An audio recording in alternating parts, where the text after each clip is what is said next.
Well, thank you all very much for coming out on this very warm day in Rochester. I think you are going to be very happy that you did, because I believe that this is going to be a very special, unique, valuable segment of RocGrowth.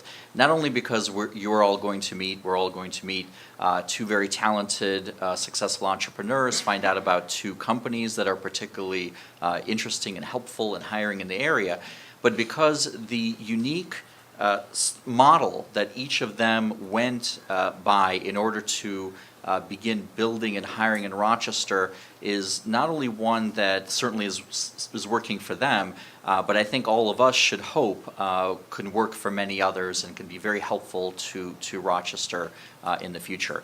And so I'd love to maybe just start off by having Mark and Dan just start off by introducing yourselves briefly, maybe mentioning your connection to Rochester, and then giving us a minute or two about each of your companies. Sure.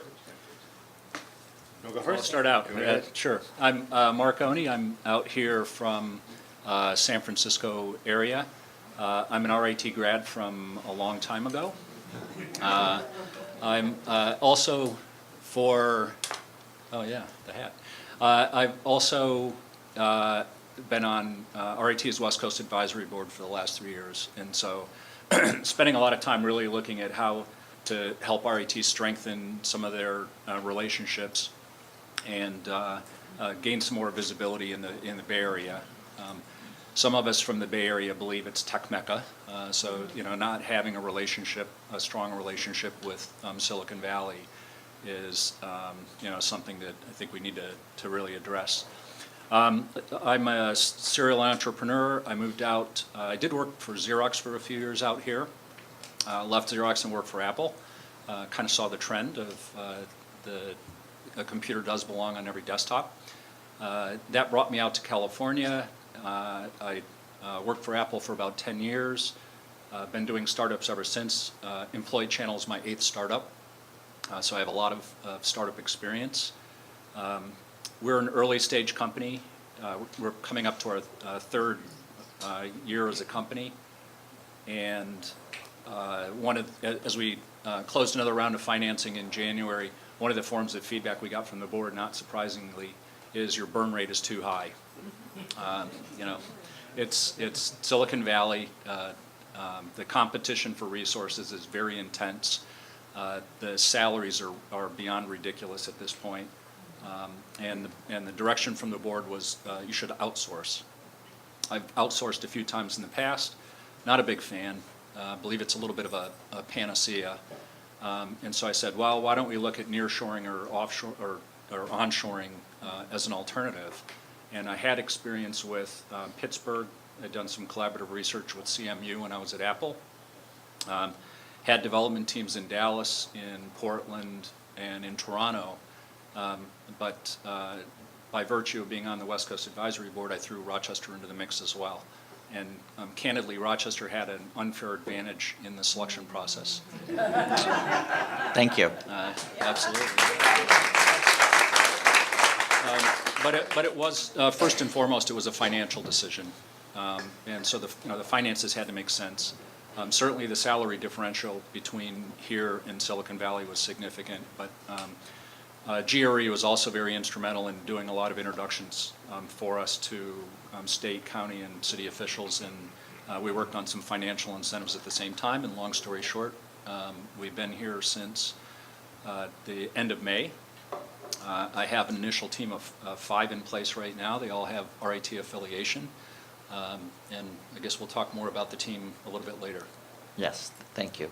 Dan, do you want to Thanks, Mark. talk a little bit about yourself? Yeah, hi everyone. Good to be here. It's hotter up here, I think, than it is down there, maybe. Maybe it's just me. I need to lose a few pounds. But so my wife and 4 daughters, thank you. We've had a chance to make Rochester more of a home than it's been the last 10 years for us, which is great. Dan Diefendorf, Brighton resident. I'm kind of defined by my 4 daughters, my French bulldog, and my yellow lab, and my lovely wife. I also work for LiveTiles, and LiveTiles is a what we call an intelligent workplace company. So we're a little bit interesting. I don't think we're a typical story in many ways. We were co-founded by two people, Carl Redenbach and Peter Nguyen Brown, out of Australia, who actually concurrently had very similar background as me. About 14 years in technology services, consulting, systems integration, working largely around the Microsoft system, doing things that hopefully make our work lives a little bit easier. And for me personally, over the last 6 years, I'm not quite on as many startups yet, but I am on number 4. And was fortunate enough to build 2 companies before this, and one that was actually a competitor to LiveTiles. And sort of we developed sort of a nice, friendly relationship through that. And through Pete, Carl, and I getting to know each other, we joined forces a little bit more than a year ago. And so LiveTiles started in Australia, quickly re-headquartered, if you will, to New York City. So Carl and Pete actually lived in New York City for the last 7, 8 years. So they're not Australians running a business from afar. We went public on the Australian Stock Exchange. And what we really started to get serious about was building a different type of company. We're very much a user experience company. I'll get a little bit deeper into that later, but we believe a lot in connections and relationships, and that's not only within our value system as a company, but also all the things that we do in terms of where we land, who we interact with, the type of customers we go after, the type of capital we raise, and so on. So there's a whole story around that goes into it, but largely we've been fortunate enough to have gone through a process over the winter with New York State and the county, the city, and GRE and the chamber and others that have landed us here in a big way. So we're super excited to be here, and thanks for taking time out of your hot evening to listen to us.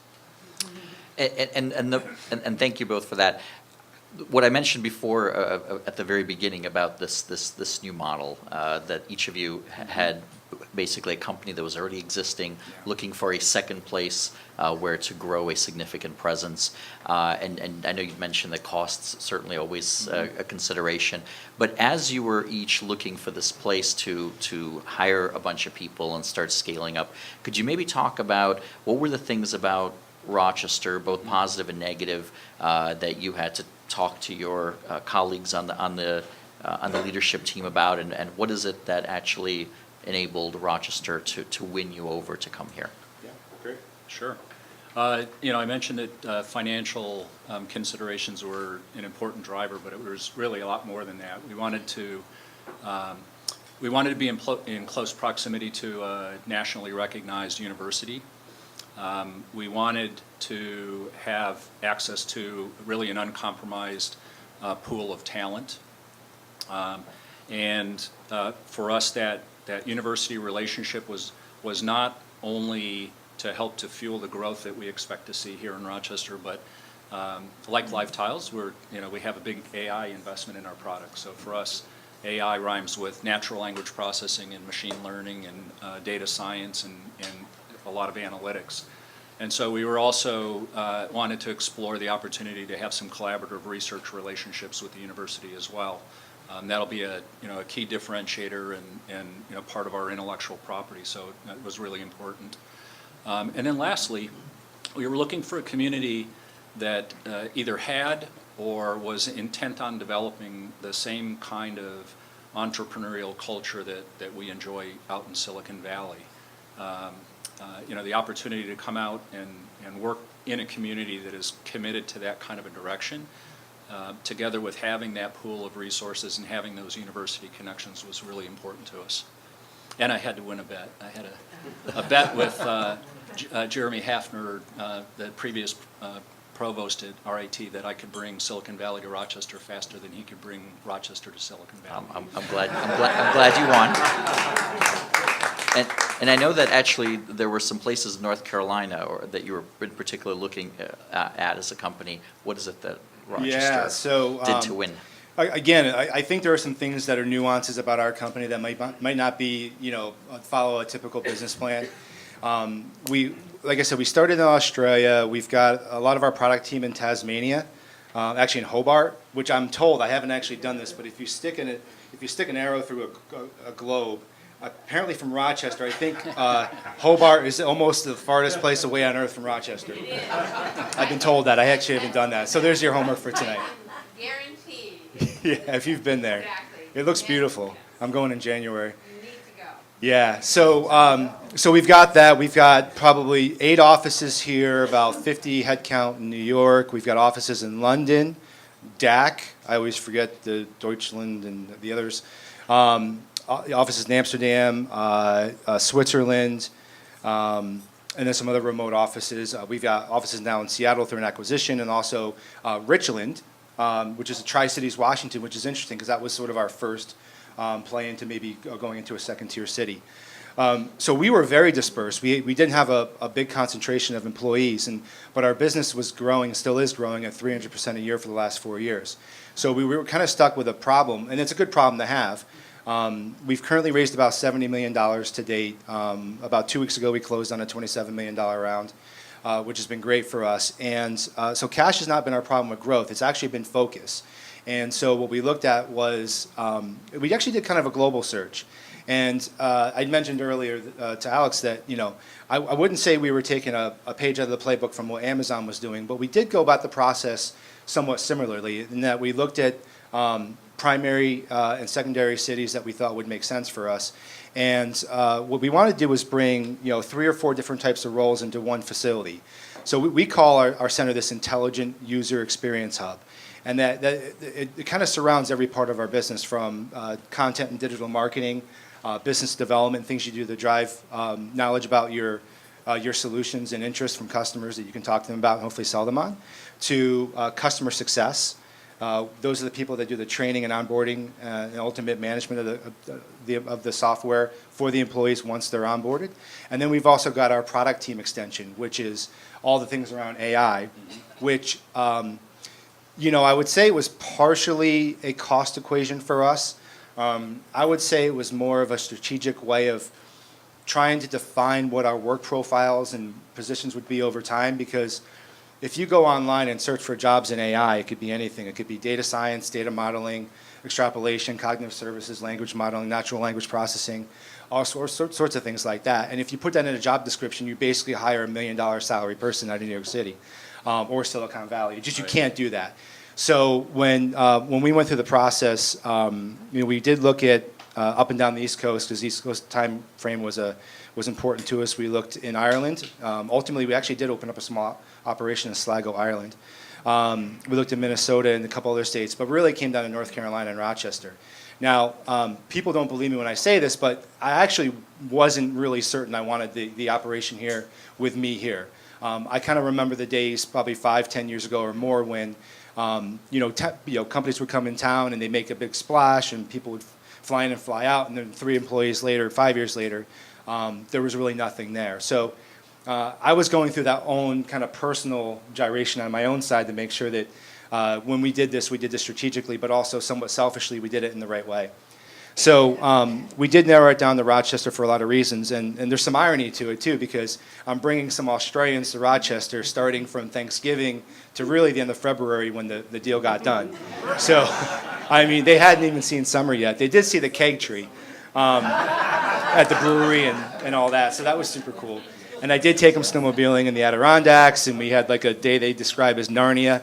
But when it really got down to it, it was really just a cool process to go through, because even in North Carolina, there's some parity with real estate. There's our debates on taxes and so forth. The level of talent certainly there. Even somewhat par with the educated folks in Rochester. So it did come down to some things around proximity to New York. There were some late stage things that happened, I think, that were really important to us. Dr. David Munson at RIT really took hold of this. I don't know if many of you have had a chance to listen to him speak or talk to him, but coming from University of Michigan, he was sort of on the forefront of economic development, got involved early on with the self-driving cars and Google and some other organizations, and he kind of gets this model at the same time when New York State was getting this model and everything else. So all these things kind of came together for us, and it almost became a no-brainer for us at the end to choose Rochester, and that's when we landed. And maybe this is a good time to mention that unlike the companies that you said that you didn't want to be like, that makes a big announcement and then very few jobs come. So your announcement came in February of 2018. We're obviously not that many months into it, but it's already 75 people that are working in the Rochester office, and you're on track to hit 100 people by the end of this year. I mean, this is some very, very significant job creation. Congratulations. Thanks.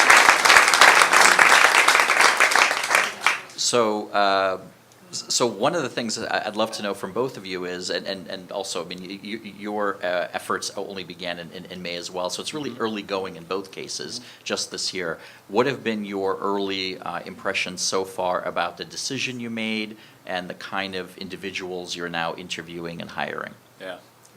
Yeah, a couple of things come to mind. First, the team.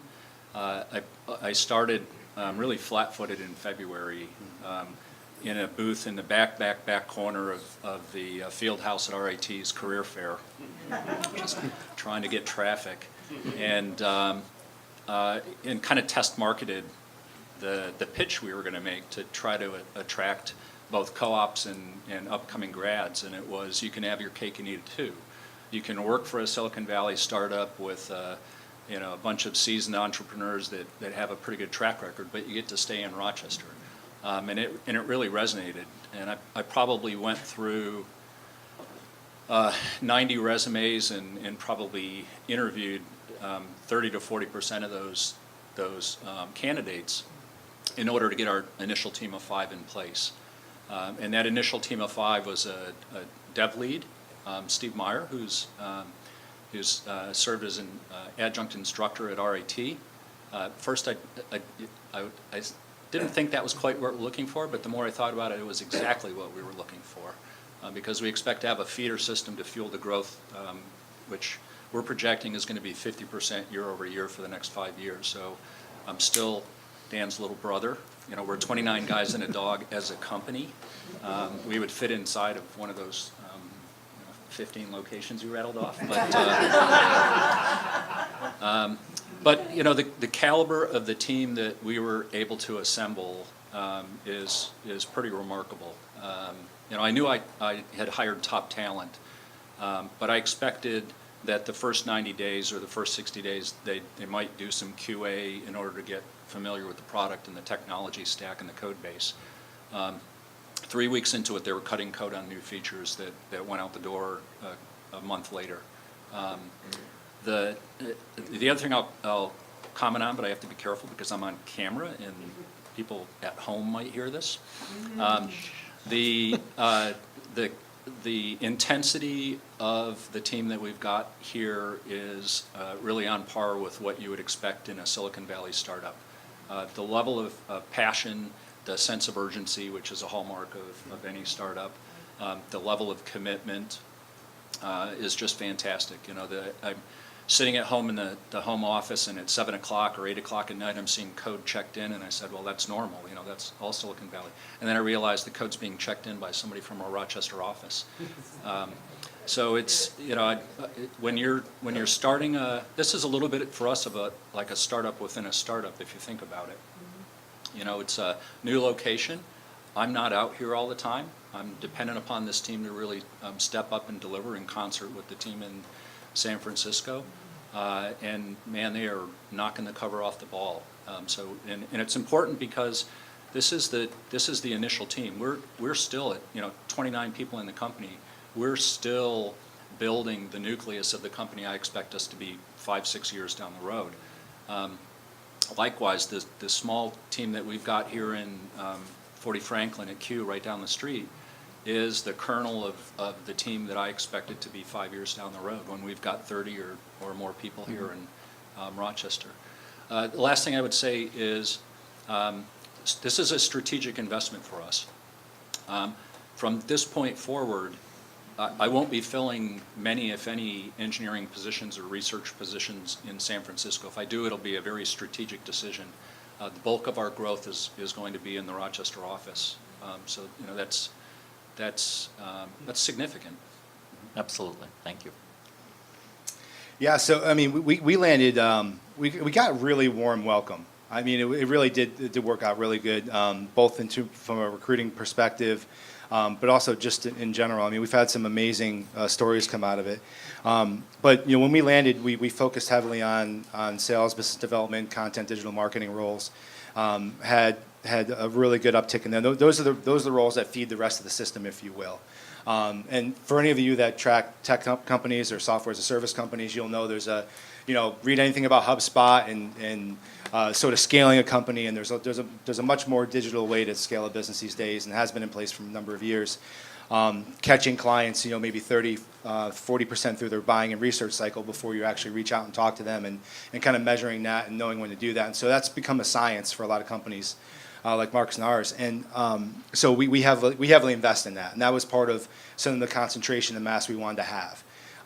Then we missed the co-op cycle, but with the end of the school year with RIT, and that's largely where we focus. So we did hire about 10 interns over the summer, and we kind of bounced them back and forth between our New York City office and here. So they would do maybe 1 or 2 weeks in New York City and 3 or 4 weeks here, and then back a week and so on, so they had good exposure. A lot of front-end web development, client support, and actually doing things. We didn't have them filing papers. Not that we have papers around the office, but. And then we just really started to ramp up the engine for all the AI roles, so all the development roles that we want to do. So basically, from September on through the end of the year, that's where we're pushing into Rochester, trying to understand, what sort of talent is available on the market, as well as starting to talk to the grad students and some of the undergrad students that are available coming out with the skills that we need. So that's sort of our path. But we had, just 1 second. So yes, sorry. Go ahead. Oh, I thought you were waving. Sorry, just wait. So, we had 2 funny stories. One was my VP on the West Coast, out of LA. This is probably a month and a half after the announcement. Was coming back through Toronto. She's a Canadian citizen living in LA, and Toronto wouldn't let her through. She's on visa. She's completely approved everything. And I can't remember what the border stop is north of Watertown up there. Does anyone know what that one is?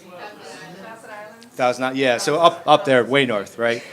And so she comes through, gets diverted through there, and I said, well, come visit Rochester while you're here, and we'll pay for your plane ticket back and all that good stuff. And so she comes through, and she's got to give all of her disclosures, her business, her work history and everything. And the guy's looking at her passport and everything, looking at her papers, said, you work for LiveTiles?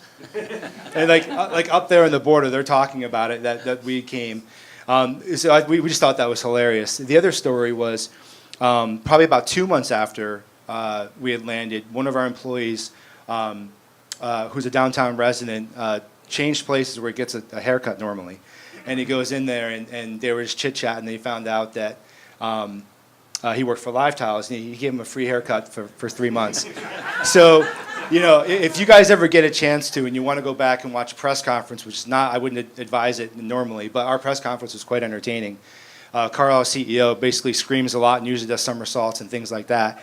But in this particular one, he jumped off the stage and hugged Bob Duffy, and he just says, "Look at you, you're happy, you're all happy." And so a lot of it was that connection to the people that we're seeing, and then ultimately I think we're just building a very positive operation because of the type of people that were here. But it's been tremendous in terms of the people that we've had on board. So it would be great to get each of your thoughts on this. I mean, part of it seems, if you read about what's happening right now in places like Silicon Valley and New York City and Boston and other places, that the war on talent has become so fierce. I mean, certainly it's driven up the price, no doubt, but it's actually changed the culture, especially for developers, and including some very, let's say, very kind of young and experienced folks that, it's created somewhat of a sense of entitlement in some of the folks, much more likely to jump over if there's a slightly better offer somewhere, not very patient if there's a setback, and startups always have setbacks.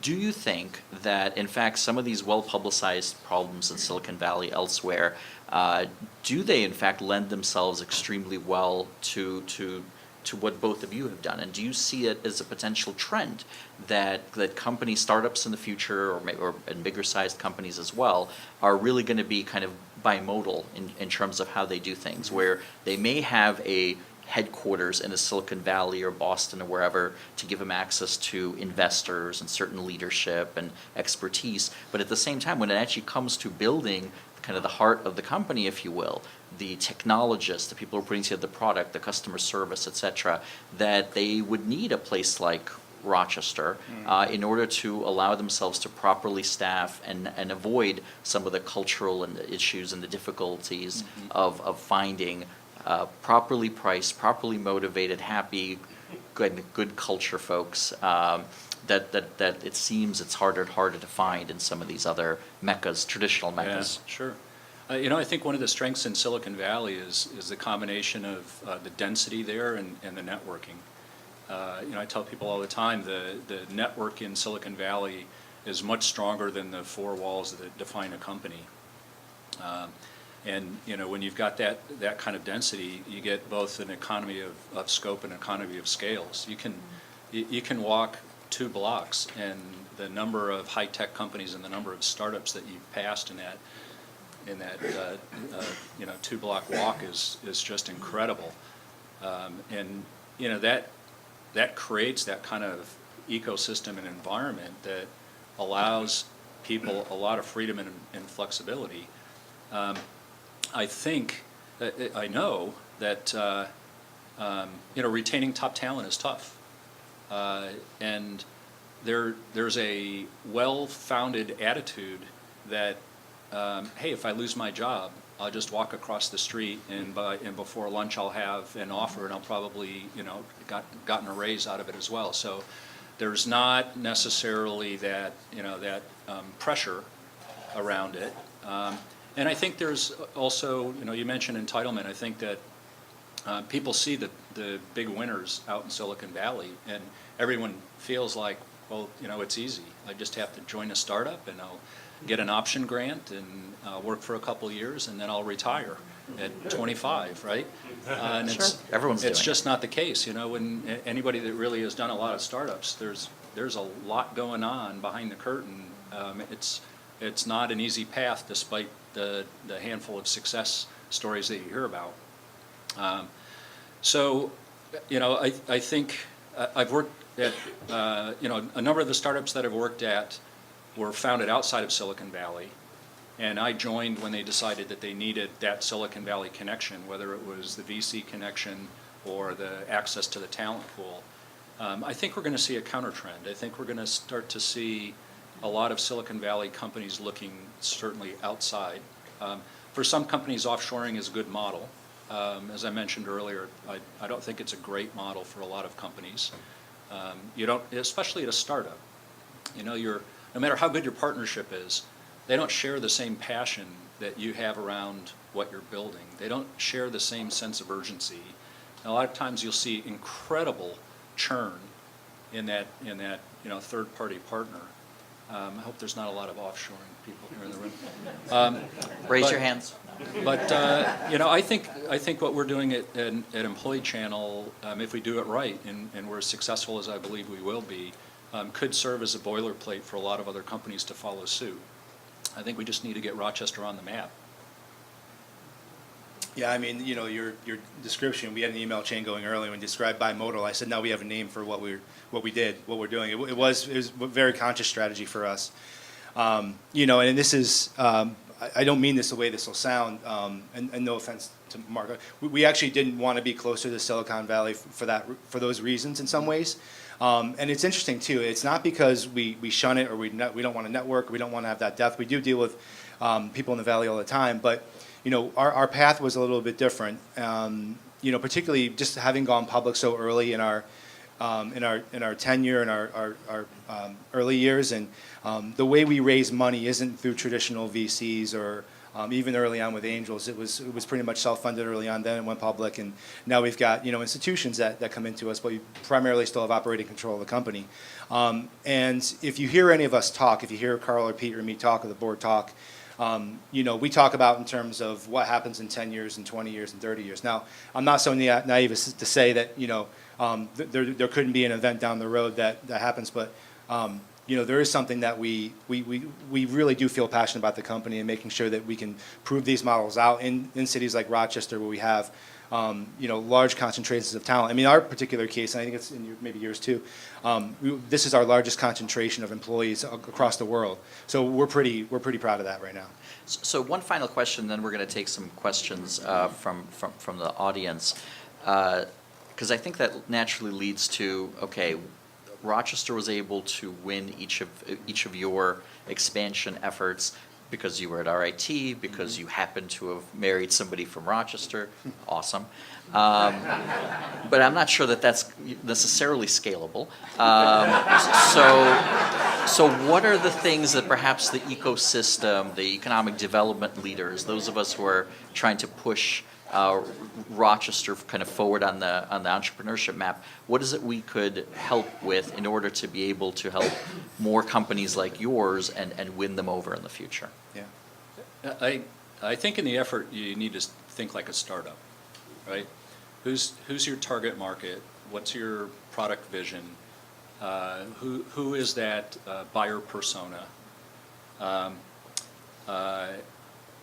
How are you going to leverage, if you're a small fledgling starving startup, I'm a big fan of using other people's resources and other people's money for our selfish benefit. So how do you look for points of leverage? RIT sent a contingent out to Silicon Valley about 2 years ago. There were about 90 people out there. And that was part of exploring how can they deepen the relationship within Silicon Valley. And we had a West Coast advisory panel, and someone asked the question, hey, if we made one big investment, what do you think it should be in order to get the greatest outcome? And my answer was 5 really good ideas, right? You don't want to bet on one pony. You want to think like a startup. You want to think like a VC. If you bet on 5 ponies, one's going to die before it gets out of the gate. 2 of them are probably going to start grazing when they make the first turn. And then hopefully you get a couple of winners and a grand slam out of it. So I think you have to think about what is the 5-year plan? What would success look like 5 years from now to achieve the kind of goals that you're trying to achieve as a community? And I don't think you want to focus on just organic growth. I think you've got some great incubators here. I think you've got a great entrepreneurial spirit, particularly coming out of the universities. I think you're starting to build that community. I think New York does a lot on the hardware and the chip fabs and the photonic side. We're software guys. Like to see a little bit more investment on the software side. If you look at, what are the upcoming trends around, gaming and security and, all variations of AI. Those are the kind of areas that you should be forward investing in. And, I think just like what CMU helped Pittsburgh do, I think the relationship with the universities is really important. So, one idea is leverage the relationship with the university. RIT is spending a lot of time looking at deepening its relationships with Silicon Valley. Why not take full advantage of that? So, I think those are the types of things I think would be important. Yeah, I mean, I couldn't agree more. I mean, having gone through the process now, is sort of the marketing around the economic state development is really strong right now. There's nearly a press release, particularly for Rochester, about every week about something that's happening. When you get into the programs and you start looking at it, they are used to, even if they were software companies, it's software feeding hardware, or it is something around photonics or something more chip related. If you walk into our office, you're going to see desks and computers and good-looking people and hopefully a bar and a barista in about a month. But that's what you see. We don't have a lot of capital equipment and things like that. So what's really important to us and remains really important to us is workforce development, giving us access to the resources to help hire faster, train faster, and bring more people in. So, well, unfortunately, really unfortunately, that's all the time we have. Hopefully each of you can stick around, as I'm sure there are quite a few people here that would love to speak with each of you. But thank you both for doing everything that you did and I know it was for financial reasons and it made all the sense in the world, which makes it even better. But it's great that both of your companies are here, and hopefully it is a model for many other companies. Those of you who are watching, come to Rochester. Thank you all very much also for coming out today. Thank you.